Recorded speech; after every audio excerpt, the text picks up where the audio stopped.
as an artist, I try to tell stories in my own way.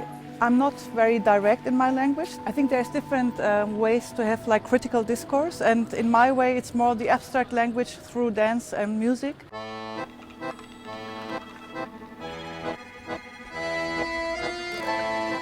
The 3-channel video work Traces is actually a portrait about my hometown. I grew up in Germany, in Stuttgart. So it's an audiovisual portrait of the city, which is not about the people. It's the narrative is not through human beings, but through the instruments I found in Stuttgart.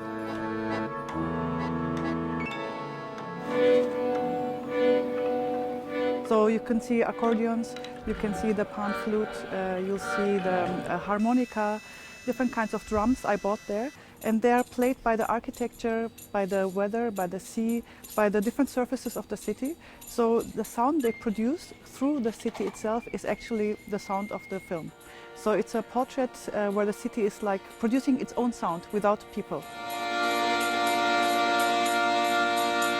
And I also like to try to get to know the borders of the instruments or of sound making in general. So also trying to break the tradition. So in harmonica it's played in a certain way, but we hold it out of a window and we play it through the wind. So how can like different people also get their own voice? How can an instrument which is actually played in a certain way sound on its own or on different levels? So I try to like switch or swap the context of the experience we learn and like create new versions of, let's say, breaking the tradition and create new visual experiences.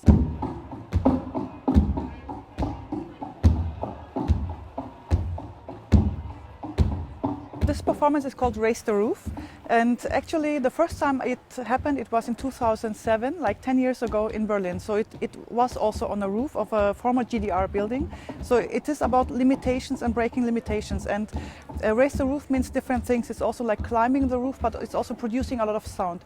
So what we do is like these female dancers, they dance with their stiletto heels on different stages, but each stage has a certain limitation of 1 square meter.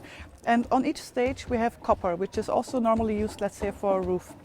But the sound they produce with the stilettos is like a drum set. Like, so we have hi-hats, we have bass sound. So it's the stiletto becomes a musical instrument, and that's also what it's about. So the tradition of how we use certain uniforms or clothes, or which is meant to be like good looking or even sexy, can be used as something very powerful and strong, and even can be used as a weapon, or let's say as something which is in this case an instrument which is producing sound and also at the same time making embroiderings on the metal. So we have marks on the metal, so it's a drawing of the sound.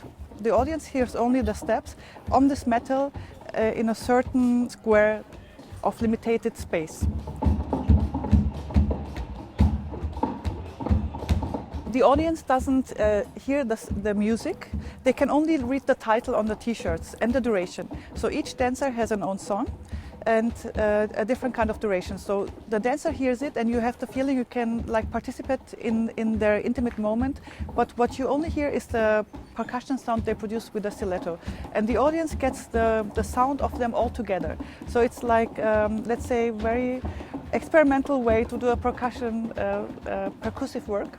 But for the audience, they can only imagine what they hear, but the actual sound we hear as an audience is what they produce with the stiletto.